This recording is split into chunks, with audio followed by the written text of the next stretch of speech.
Oi, gente, boa noite. Bom, hoje eu vou falar de Jonas, tá? Eu vou falar de Jonas 1 e 17. Gente, você sabe, Jonas e a fuga, né? E a desobediência, né? A fuga, a desobediência, né? Ele foi engolido pelo peixe grande, né? Você sabe, todo mundo sabe a história de Jonas, né? Muito conhecida. Então, Jonas, Deus, ele convocou Jonas, né? Fez um chamado. Olha aí, chamado, gente, presta atenção. E Jonas, ele foi chamado, convocado para ir em Nínive. Para quê? Para pregar para aquele povo, porque aquele povo de Nínive não estava agradando ao Senhor. Estavam vivendo no erro, no pecado, né?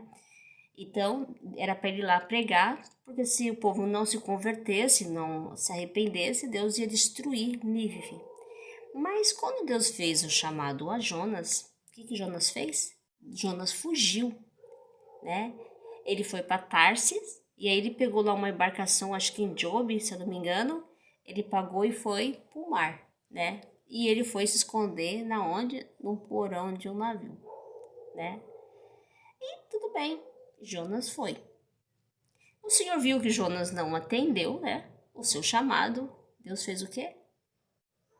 Fez com que houvesse uma tempestade no mar. Uma das tempestades, assim, que nem os marinheiros que estavam no barcos, na embarcação, já tinha visto uma tempestade daquela, né? E eles ficaram, assim, quando eles viram a tempestade, já estava o barco, jogaram as coisas da embarcação para ver se o barco não afundava, e cada vez a tempestade mais e mais. Eles começaram a orar, né? Eles tinham os deuses deles, eles eram supersticiosos, né? Que eles eram o quê? Tudo supersticiosos. Aí eles começaram a orar, lá os deuses, não estava adiantando nada. Aí eles desceram e foram lá falar com Jonas no barco, viram Jonas lá, foram falar com Jonas. Perguntaram de onde ele era, o que estava acontecendo, né?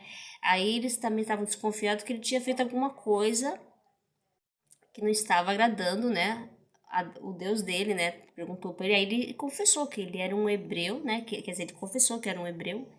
E aquela tempestade estava acontecendo por causa dele, porque ele sabia que ele tinha desobedecido quem? A Deus, viu? Muitas vezes acontecem coisas na vida da gente, olha só, porque a gente não obedece o chamado do Senhor. Passamos por tempestades porque nós não obedecemos o chamado. Daí já está uma coisa que a gente tem que analisar sobre a nossa vida. Por que nós estamos passando aquela grande tempestade que se levantou?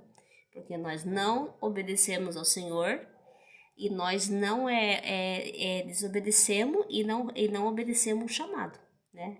Por isso que a tempestade vem muito grande sobre a nossa vida, que quase nos afunda, né?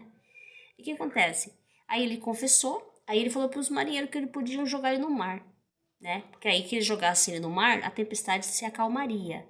Os marinheiros até tentaram ir com o barco, mas viram que não conseguiram e jogaram o Jonas no mar. Quando jogou o Jonas no mar, a tempestade se acalmou. O mar, se tempestade se acalmou. Aí todos os marinheiros ficaram assim, maravilhados, né? Tudo assim, e todos eles se arrependeram ali, clamaram ao Senhor, cantaram hinos, salmos, né? De agradecimento a Deus, porque Deus salvou eles, teve misericórdia deles. E quando jogaram Jonas no mar, um grande peixe engoliu Jonas, foi parar no estômago do peixe, né? Jonas ficou 3 dias e 3 noites no estômago do peixe grande.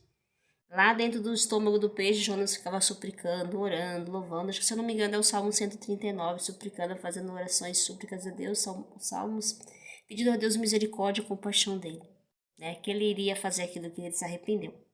Aí Deus colocou ele em terra firme, fez o peixe soltar e ir lá a Nínive, para ele pregar o amor e para o povo se arrepender. E ele fez o que Deus pediu agora. Ele não desobedeceu, ele foi, porque Jonas era um profeta. Deus escolheu ele para ir lá.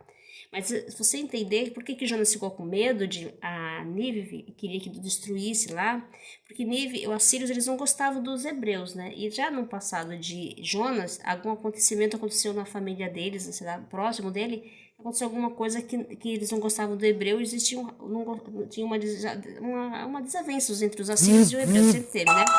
Então, o que aconteceu? Por isso que ele ficou agoniado, até meio depressivo, com medo, porque ele temia, né? Por isso que ele ficou agoniado, né? E às vezes, muitas vezes, quando Deus ele faz a prova, quando aconteceu já comigo na minha vida, Ele coloca você numa prova, um chamado para você ir lá, e nós temos medo, porque nós temos medo dos que perseguem a gente, né? Aqueles que não gostam da gente, né? Mas são esses que Deus quer que põe nós lá para pregar. É isso que Deus quer para salvar, para libertar, né? E às vezes a gente tem medo, né? Muitas e muitas vezes a gente não vai num lugar porque a gente tem medo. Mas a gente tem que enfrentar o medo e ir, porque se Deus colocou uma missão para nós, é para nós ir, porque ali tem, Deus quer salvar aquele povo, é que eles se arrependam. No caso que aconteceu em Sodoma e Gomorra, foi diferente de Nínive. Por quê? Porque Sodoma e Gomorra, o povo não se arrependeu.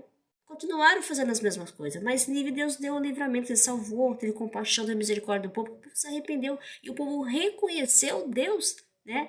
Como teve compaixão de Jonas também, que ele se arrependeu, ele tinha desobedecido a Deus, ele sendo um profeta, e Deus teve compaixão dele, assim como Deus dá o dom da graça para nós todos os dias, né? A graça, nós vivemos debaixo da misericórdia do Senhor, todos os dias, né? Porque nós todos os dias nós erramos, nós não fazemos a vontade de Deus. A gente fazemos a vontade das coisas do mundo, mas a de Deus, a gente não faz a vontade de Deus.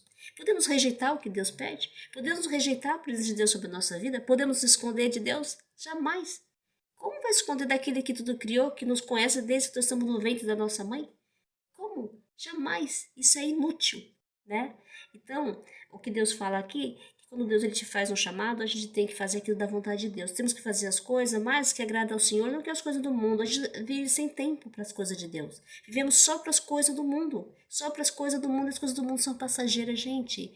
As coisas do mundo são passageiras. As coisas de Deus são eternas.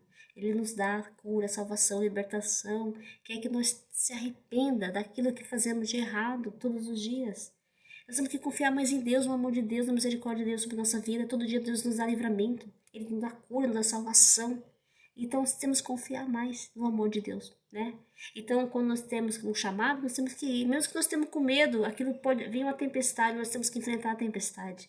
Né? Nós temos que pedir a Deus coragem, força, discernimento, sabedoria para lidar diante das situações, porque as necessidades e os obstáculos e as provas que nós temos aqui na vida nos afasta de Deus, sim, porque nós colocamos medo naquilo que nos impõe, e o medo geralmente é o inimigo que faz com que a gente se recua, não faça, não vai, não avança, né? É sempre isso. Nós temos que começar a crer mais em Deus, porque se Deus ele põe à prova nós, porque ele não vai deixar que nada aconteça para mim nem para você, né? Ele não vai permitir que aconteça nada comigo com você. Se ele te fez um chamado, ele sabe que você é a pessoa preparada para estar lá. Você é a pessoa preparada para estar fazendo aquilo que ele pediu, né? E ele pede, sim, ele convoca pessoas que são preparadas e abertas para a missão que ele tem na nossa vida, né? E muitas vezes a gente nós rejeitamos o chamado de Deus porque nós vivemos no pecado. Nós gostamos mais de ver pelas coisas do pecado porque, não vou, não, porque a gente prefere mais as coisas que nos enchem os olhos aqui do que as coisas de Deus. Porque as coisas de Deus, o caminho é estreito, é mais difícil, sabe por quê? Porque ali vai libertando, vai curando, vai salvando, né? E aí a gente coloca mais obstáculo, né? Porque as coisas do mundo é tudo fácil, né? É tudo assim, tudo facinho. Hoje tudo é fácil, tudo. Antigamente era mais difícil, hoje tudo é fácil. É tão fácil as coisas que ao mesmo tempo que vem fácil, vai fácil, né? Então é melhor a gente lutar mais um pelos outros, lutar mais pela sua família, lutar pelo seu casamento, lutar pelo seu namoro, lutar pelos seus objetivos, lutar por alguém que você ama, mesmo que não seja aquilo que está naquele momento, mas continua lutando, porque é isso que tem que ser. As coisas que é de Deus não são fáceis, gente, é difícil, é sim, mas é isso que é importante, né? E toda prova, toda situação difícil que está passando hoje, amanhã vai ter vitória, porque é isso que Deus quer. Nós se volte mais para Ele, que cremos mais nele, no amor dele, né? E quando Deus chama nós para uma missão, vamos ir de encontro com o chamado, pedir a Deus porque Deus quer que nós receba Ele mais, a presença dele mais na nossa vida. Nós vivemos só para as coisas do mundo. Isso não faz com que a gente não cresça, não se amadurecemos, né? Porque a gente passa a não viver debaixo da misericórdia de Deus, quando nós vivemos mais para as coisas do mundo, né? E Deus quer nos salvar, Ele quer nos curar, quer nos libertar, né? E o dom gratuito de Deus é que nos dá a vida eterna. É esse que é o dom que nós precisamos, né? Então vamos crer mais em Deus, vamos acreditar mais nele, vamos ter mais confiança nele, né? Para ele exercer em cada um de nós a sua misericórdia, a sua compaixão, né? Porque o Pai é misericordioso, né? A gente nem somos dignos de tanta misericórdia. Vou falar a verdade, nós nem merecemos, porque muitas vezes nós erramos todo dia, né? A gente não faz aquilo que Deus quer, não aquilo que agrada a Deus. Nós fazemos as coisas que agradam as coisas do mundo, né? Não temos tempo para Deus. Temos só tempo para as coisas do mundo, não é verdade? Então vamos receber o chamado de Deus, todos nós, quem for convocado, exerça o seu chamado, né? Peça a Deus a misericórdia dele, a compaixão dele na nossa vida, porque Deus é misericordioso, né? E ele está aqui para nos ajudar, para salvar. O Pai não está aqui, o Pai ele quer que nós vá a ele, de encontro a ele e busque a face dele, tá? Fiquem todos com Deus, ó, e desejo uma semana maravilhosa para todos, né? E vamos viver demais debaixo da obediência do Senhor, né? Praticando os mandamentos, confiando mais no amor de Deus para todos nós. E essa semana que seja uma semana muito abençoada, vai ser uma semana muito decisiva para o povo brasileiro, para a nação, né? Que Deus ilumine cada um de nós, dê discernimento, sabedoria, né? Na hora de votar. E sabemos que é uma situação muito delicada para o Brasil, um momento muito crítico para a história do Brasil, né? Mas vamos confiar em Deus, vamos estar orando, buscando o Senhor, que faça o que for melhor para a nação brasileira, né? E colocamos nossa esperança no nosso coração e que Deus reine sobre as nações, como Ele é dono de tudo, né? Ele é o rei das nações, Ele que criou a nação. Então, que Deus dê sabedoria para o povo e que Deus coloque a mão, porque quem impedirá hoje de Deus? Ninguém pode impedir hoje de Deus. Se Ele faz e Ele pode, tudo Ele vai fazer para o melhor para o povo. E quem dá a última palavra não é um homem, é Deus, né? E que todo mal que venha sobre nós, se vier alguma coisa para trabalhar, caia por terra em nome de Jesus, seja repreendido, né? Vamos orar, vamos confiar no amor de Deus por todos nós e que Deus ilumine a nação, ilumine o povo, né? Porque nós somos um povo de Deus e não de homens. Nós somos um povo de Deus, gente. Nós somos servos de Deus, nós somos um povo de Deus. Não esqueçam disso, hein? O povo não é do homem, o povo é de Deus. É Ele que fez o povo. Nós temos que servir a quem? A Ele. Toda a glória é Ele, tá? Deus abençoe a vocês. Desejo uma semana iluminada para todos nós e a paz do Senhor Jesus, tá? Fiquem todos com Deus, tá?